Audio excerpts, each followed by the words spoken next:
The ties. that bind, The ties. that break. Hey yo, what the hell did you eat, man? It smells like old death is coming out your ass. Enjoy the aroma.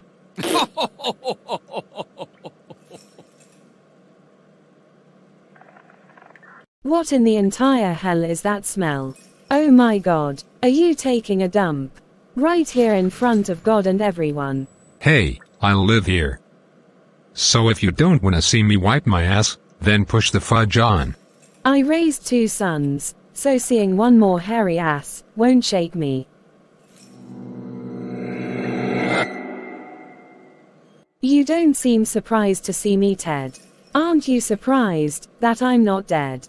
I have no idea what you are talking about. Your little murder for hire plan failed. As you can see, I'm perfectly fine.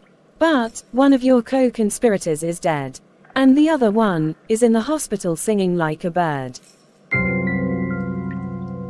I still don't know what you are talking about. I'm not a doctor. But to me, you sound paranoid and delusional.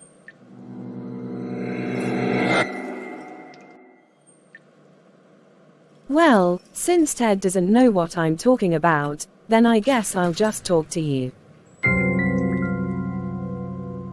Ted seems to have forgotten that he stole $6 million from my son. Wait. That's not true. I don't have Austin's money. You said that you were in here for assault. Ted is lying and I can prove it. I guess he must be planning to keep all of that money for himself.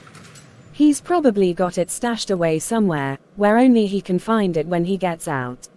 $6 million is a lot of money. He must be in here dreaming every day about all of the plans he has for that money when he gets out of here. Shut your fudging mouth. Are you trying to get me killed in here?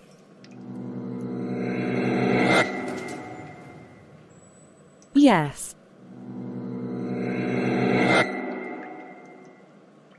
Emilio, I can't thank you enough for coming to save me. I really thought my number was up. I am very glad that we were able to find you in time. Your mother has been quite worried about you. Yeah, I'm quite sure that when I get back to DC, I'm going to get the biggest tongue lashing ever. No. Actually, I am quite sure that you are going to get the biggest hug that you have ever received from your mother. Yeah, that doesn't sound like my mother. She sent me to Cuba with one order, and that was to bring her baby boy home safe. On that note, I need to know if you are hurt. What did they do to you? I'm mostly okay. I have a lot of bites all over my body from the piranha. And I think that I might be in danger of losing a couple of my toes. But things definitely could have been a lot worse. Thankfully, my hands weren't tied, so when I was in the fish tank, I was able to cover and protect the body parts that I cherish the most. But right before you and your men busted in there, that sick son of a bitch had just given the order for them to throw me into a well filled with starving rats. His foolish desire to torture his victims thankfully gave us the time we needed to find you. I was so happy to hear those gunshots and to hear his men dropping to the floor. And when the lights came on and I saw that it was you, I could have kissed you. I was so happy. A handshake is quite sufficient. I'm joking about the kiss, but seriously. Thank you, Emilio, for saving my life. I know that I wasn't very nice to you when Mother first introduced us. I was really close to my dad, and I didn't want to see anyone trying to take his place. But I am truly grateful to you, and I'm sorry for the way that I treated you. Thank you. It is true that I love your mother very much. But no one can replace your father. I am happy if you and I can just be friends. Yes, I can definitely do that. Emilio, as my friend, I need to ask you for one more favor. I don't know what happened to the woman that I love. I don't even know if she's still alive. Do you think that you and your men can help me find her, or at least know what happened to her? You are speaking of Drago Castillo's wife, Renata Castillo, correct? Yes, Renata. Well, we just killed Drago and all of his men. But, there is still one person who may know the answer to your questions. One of Drago's men has been very helpful to us. We are keeping him, well, let us say, he is lodging with us in DC. I will have my men question him. Thank you, Emilio. There is nothing that I wouldn't do for your mother, and therefore there is nothing that I wouldn't do for you. I am very glad that I was wrong about you. No, I am not a good man. But there is no one who loves your mother more than I do. Mrs. Pierce, I'm so sorry to disturb you, but he insisted on seeing you right now. What? Who did? Oh my god, Big Daddy, what on earth are you doing here? Exactly, that's what I want to know. What the hell is going on around here? Why in the entire hell is my grandson all over the news with people saying that he is a terrorist? What in tarnations is going on here, Angie? Well, it is good to see you too, Big Daddy. Why don't you have a seat and I will be more than happy to answer all of your questions. No, not so fast, young lady. Where is Austin? All of my calls to him are going straight to voicemail. Please have a seat, Daddy. It's really good to see you. Would you like something to eat or to drink? Don't try to butter me up. You are still not too old for me to put you over my knee, young lady. Well, I see that you haven't lost your sense of humor. Austin is on his way home, and as for Dallas, Dallas is Dallas, and so there's never anything to worry about where he's concerned. Shall I prepare one of the guest rooms for Mr. St. James? Yes, thank you, John. I'll take the master bedroom suite. John, please prepare the blue guest room for my father. Thank you. Now, Big Daddy, why don't you stop talking nonsense and give your daughter a big hug?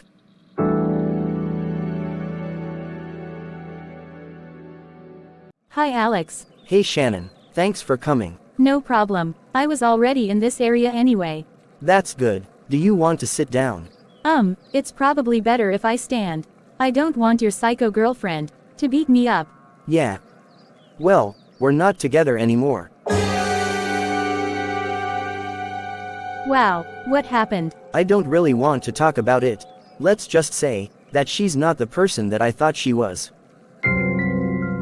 Well, I guess it's better late than never. Yeah, so what I wanted to talk to you about is well, I wanted to apologize to you. I shouldn't have been such a jerk to you when you visited me in the hospital. I'm sorry for the way that I acted. Thank you. I appreciate your apology, but it's okay. I'm sure that it's been hard for you, trying to process everything that's happened. Thank you for understanding. You really are a kind person. After everything that I've done, you would have every right to hate me, and to say that I deserved for this to happen to me. I would never feel that way. It's true that you broke my heart, but still, I didn't wish for something bad to happen to you. My ma told me how you stayed by her side at the hospital, and that you went to the chapel with her to pray for me. Thank you, Shannon. You're welcome, Alex. Well, I have to go now, but it was nice to see you. It was nice seeing you too. Do you need help getting back into your wheelchair? Wheelchair. It's going to be a while before I get used to hearing that. My caregiver is waiting for me in the van. He will come help me after you leave. I didn't want you to see me in a wheelchair. I won't see you any differently. You're still the same cute guy that I met at my parents' anniversary party.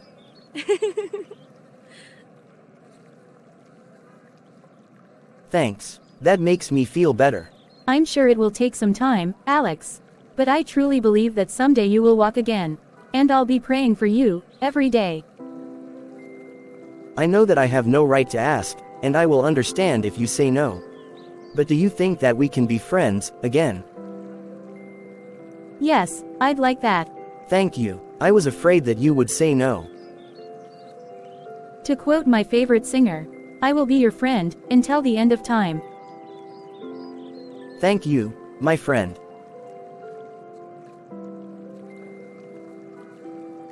It's so good to see you again, Big Daddy.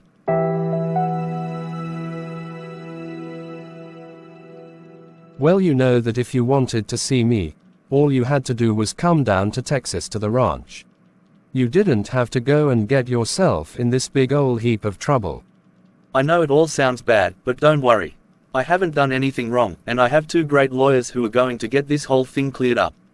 Grandson, let me know if you need some money to help you buy off any witnesses. Big Daddy, behave yourself. Dallas might think that you are serious. I am. No, I remember why I drink. I'm home, Mother. Praise the Lord.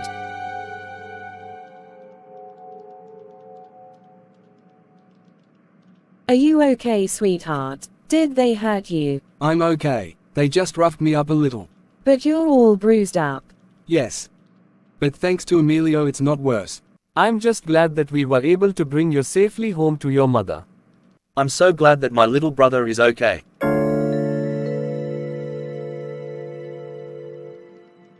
Me too. I have to admit that it wasn't looking very good for me for a while there. So let me get this straight. That one is on trial for being a terrorist, and the other one got kidnapped for sleeping with another man's wife. Hey Big Daddy, it's good to see you. All I wanna know is, did you learn your lesson? If I'm honest with you, no. Because I still love her, and even if I had died, for me, she would have been worth it. Wow, I've got to meet this lady. Emilio, have your men been able to find out what happened to Renata? I do have some information for you, but perhaps we should speak about that when we're alone.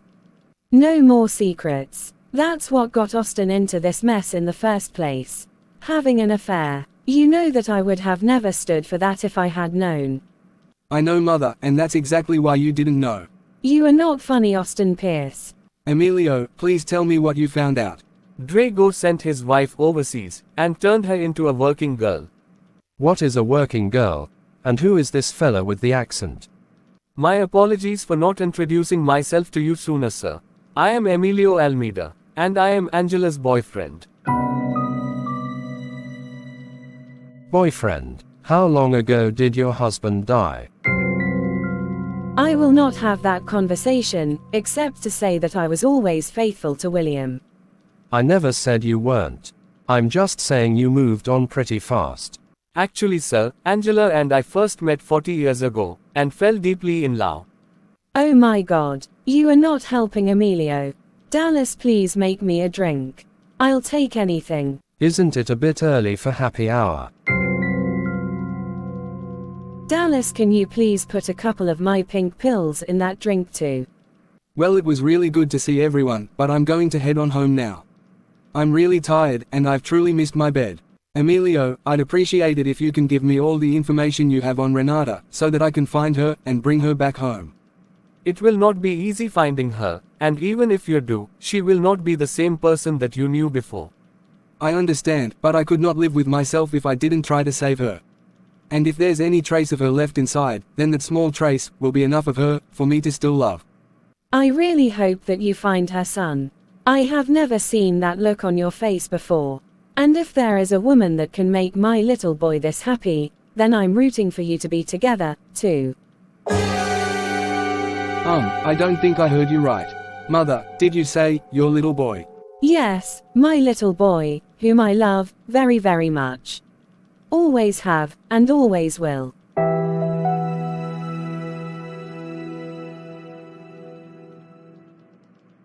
Good afternoon, and thank you for being here. I am Christopher Grayson, and I am the attorney for Mr. Dallas Pierce, and with me is my associate, Miss Dana James. Hello. We called this press conference today to finally set the record straight. There have been a lot of false and misleading reports in the media about my client. Reports alleging that he is a terrorist, and false allegations that he conspired with Miriam Hassan and Omar Amir in the parade bombing and the subway shootings. But those are all lies, and the U.S. Attorney knows it. The U.S. Attorney is trying to make a name for herself, and attempting to launch her political career, using my client as her scapegoat. But the U.S. Attorney is not telling you the whole truth. My colleague, Miss James will step forward now to tell you what really happened. Dallas Pierce did not do anything wrong. Mr. Pierce is a successful lobbyist that routinely meets with people who are seeking his help. Miriam Hassan lied to Mr. Pierce about what she really planned to do. She told Mr. Pierce a very sad sob story about wanting to start a new life in America with her fiancé. Dallas Pierce is a kind and good man who believed Miriam Hassan's lies. He simply wanted to help. What he believed were two lovebirds that only wanted to be together and live in peace. Yes, it is true that he made an introduction for Miriam Hassan, but he is not the person that granted Omar Amir a visa to enter this country. The man who personally approved Omar Hassan's visa to enter into the United States, even though he was on the terrorist watch list, was the Secretary of Homeland Security, Maurice Clifford. So if Dallas Pierce is to be held liable for merely making an introduction, the Maurice Clifford must also be held accountable for his actions, which are far, far more egregious than those of my client. So I ask you, ladies and gentlemen of the press, and I ask every American who is watching this press conference, is the Secretary of Homeland Security above the law? Does the law only apply to us commoners? And if the law is to be enforced equally and without respect of person, then why hasn't Secretary Clifford been indicted too? I hereby call upon the U.S. Attorney to either indict Homeland Security Secretary Clifford, or to dismiss with prejudice all charges against Dallas Pierce.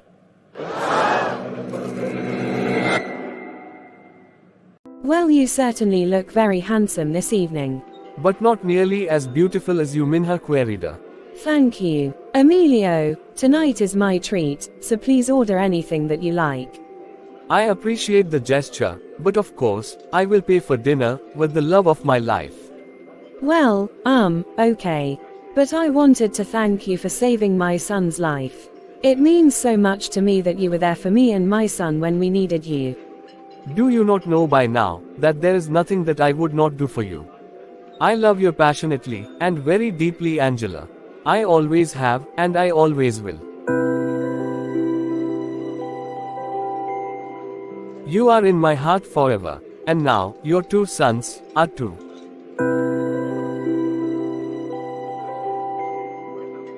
Emilio, I wasn't planning to make this confession this evening. But, if I'm being honest with myself, I have often wondered over the years whether I chose the right man 40 years ago. I think that I chose William because he was the safe choice. The one who my parents would accept because he was an American.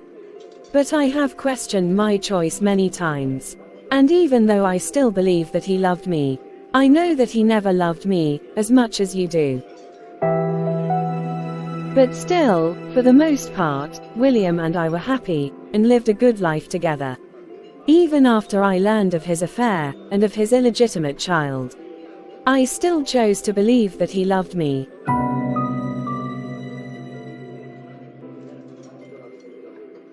It's fascinating, isn't it, what we can force the heart to believe.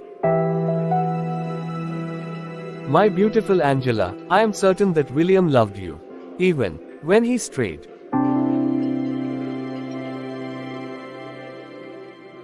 I love you, Emilio. A part of me always has. I'm sure that's why I ran to you when I was in trouble, even after 40 years. I am so very happy to hear you say those words to me, Minha querida. It fills my heart with such great joy. I'm glad because I sincerely mean it. I had forgotten what it feels like to be truly loved, desired, and protected. Being with you again has reminded me of those things. But, even though I do really love you, Emilio, and I am forever in your debt for saving my son, I don't want to get married again. May I ask why? I was 19 when I married William. I went from my parents' home to my husband's home, and from being my parents' daughter to being William's wife. I like the freedom that I have now of being independent and on my own. But I do want you in my life, and I want to be with you. I see, just not as my wife. Yes, Do you think that is something that you can ever accept?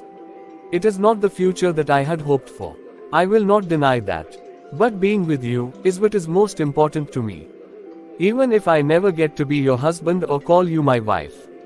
As long as I am able to love you, and to be loved by you, then it is enough. I won't be your wife, but I will happily be your Minha querida for as long as you will have me. Then my love, you will be my Minha querida, for the rest of my life.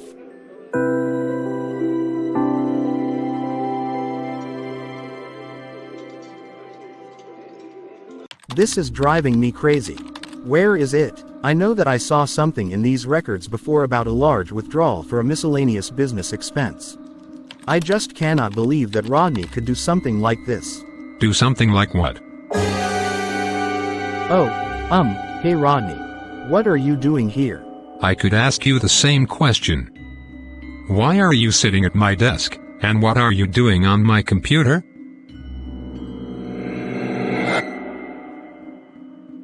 Oh, yes, well, you see. Cut the crap, George. You were obviously looking for something, or else you would have just asked me, instead of snooping through my things after everyone else has gone home. So what the hell are you looking for? Okay Rodney, since you are also here after everyone else has gone home, then I will just ask you face to face. Did you have anything to do with that drive-by shooting on Alex? You were here, going through my things. So I'm pretty sure you already know the answer to that question. Why Rodney? Why would you try to have him killed? Because he's an asshole that's trying to take our company away from us. I am the J in J&B Printing. And you and I have spent 30 years of our lives building all of this with our blood, sweat and tears. There is no way in hell that I'm letting him take all of this away from me. Okay, I agree with everything you're saying Rodney. But murdering him is not the way to do it. We sold 51% of our company to him. That was our mistake. We should have never sold the majority ownership of our company to anyone. Now, we just need to offer him a good price and buy it back. When are you gonna wake up and smell the shit, George? Alex doesn't want money. He wants to destroy us. So we're going to get him before he gets us. We? What do you mean, we? I'm sorry, George, but you know too much now. You should have stayed out of it and let me deal with Alex. But now you are in this as deep as I am. No, I'm innocent. I had absolutely no knowledge of your plan to kill Alex. Well, you know now. And I paid the guy to kill Alex using company funds. So now we're in this together. Or, I'm sending him another $25,000 to kill 2 people. Well, are you in, or out? It seems that the only correct answer to that question is in.